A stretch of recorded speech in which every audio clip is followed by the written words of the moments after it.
Quando falamos da preocupação que quase todos os setores do cristianismo dizem ter com os pobres, precisamos ter claro que nem todos estão falando da mesma coisa.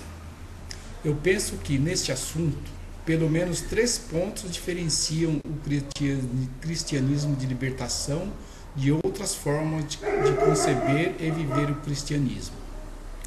A primeira diferença se dá na compreensão do problema da pobreza.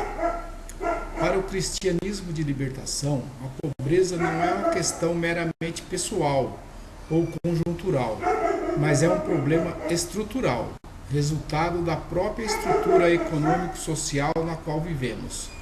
Por isso, a luta em 2 frentes. A primeira luta é na promoção de reformas econômicas e no avanço de políticas sociais, visando promover melhorias na vida dos pobres no interior do atual sistema econômico.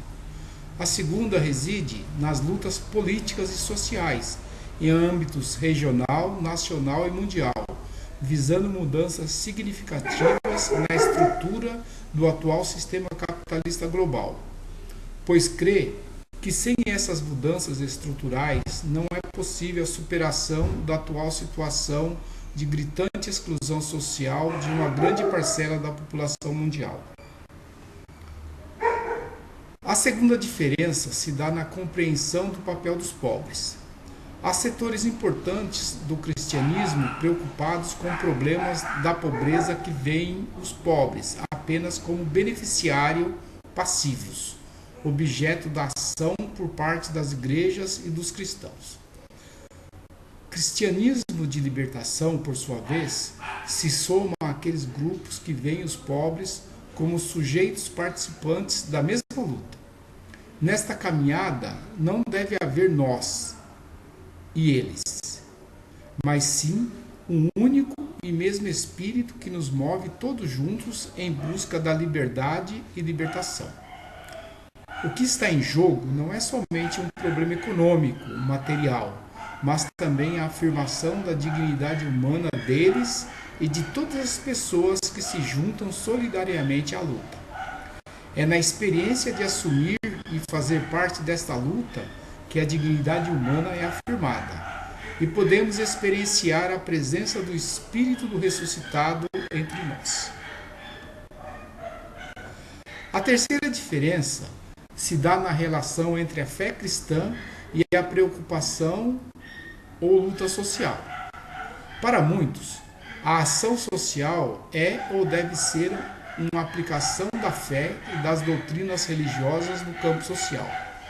Neste sentido, seria recomendável que todas as pessoas cristãs tivessem também uma preocupação com os pobres, mas esta seria uma questão secundária, uma aplicação.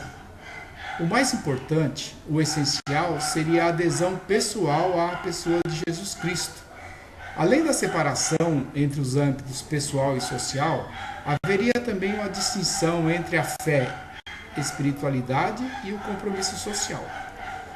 Para o cristianismo de libertação, esta separação entre o pessoal e o social não se sustenta.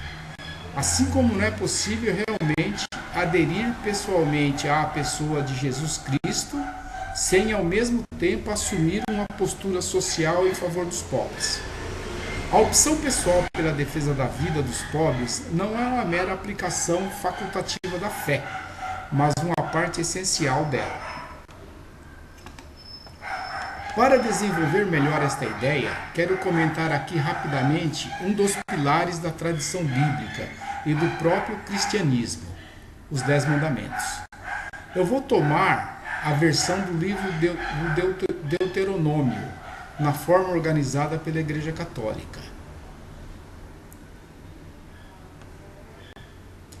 Eu penso que o coração do Decálogo está no 5º mandamento: não matarás. Deus faz aliança com o seu povo para que este defenda a vida, o dom que recebemos de Deus desde o início da criação, contra as forças da morte que oprimem o povo e negam o direito à vida. Para que a defesa da vida seja concreta, o Decálogo nos apresenta outros dois mandamentos, como uma primeira proteção: honra teu pai e tua mãe, e não cometerás adultério. Esses dois mandamentos se referem à família. O primeiro é o fundamental ambiente onde a vida floresce. O filho forte e produtivo deve honrar e cuidar dos seus pais, mesmo na velhice, pois a força não pode ser um critério que sobrepõe as relações humanas e sociais éticas. Assim como o compromisso com o cônjuge, com o qual se inicia a família, não pode ser negado por puro instinto ou desejo sexual que não quer reconhecer limites. Entretanto, a vida não pode ser defendida pela família se as condições econômicas e sociais não lhe permitem. Por isso, os dois mandamentos sobre a família, que abraçam a defesa da vida, vêm abraçados por outros dois que defendem os seus direitos trabalhistas e sociais. Guardarás o dia de sábado e não farás nenhum trabalho, nem teu escravo, nem tua escrava. Recorda que fostes escravos do Egito. E não roubarás. Uma família não pode sobreviver somente com amor e honra, mas é preciso que os frutos do seu trabalho não lhe sejam roubados pelos mais fortes e poderosos, e que tenha o direito ao trabalho e ao descanso. O problema é que o povo de Israel, como nós, já vive uma situação em que se explora os direitos dos trabalhadores e dos pobres. Como esses não têm força bruta para reagir contra os poderosos, só lhes resta ir ao tribunal reclamar os seus direitos. Porém, os poderosos de todas as épocas costumam comprar falsos testemunhos e manipular doutrinas religiosas para esconder e legitimar os seus pecados e crimes. Por isso, os mandamentos dos direitos dos trabalhadores vêm abraçados por outros dois: não pronunciarás em vão o nome de Deus, e não dará falso testemunho contra o teu próximo. Mas, porque as pessoas são capazes de tanta maldade e mentira para acumular mais do que precisam, é porque as pessoas não buscam o que necessitam, mas o que desejam, o que cobiçam. Por isso, o Decálogo diz no final: não cobiçarás a mulher do teu próximo, nem desejarás para ti a casa do teu próximo, nem o seu campo. Nós somos seres que desejamos possuir o que é do outro. Para isso somos capazes de explorar, roubar, mentir, adulterar e matar.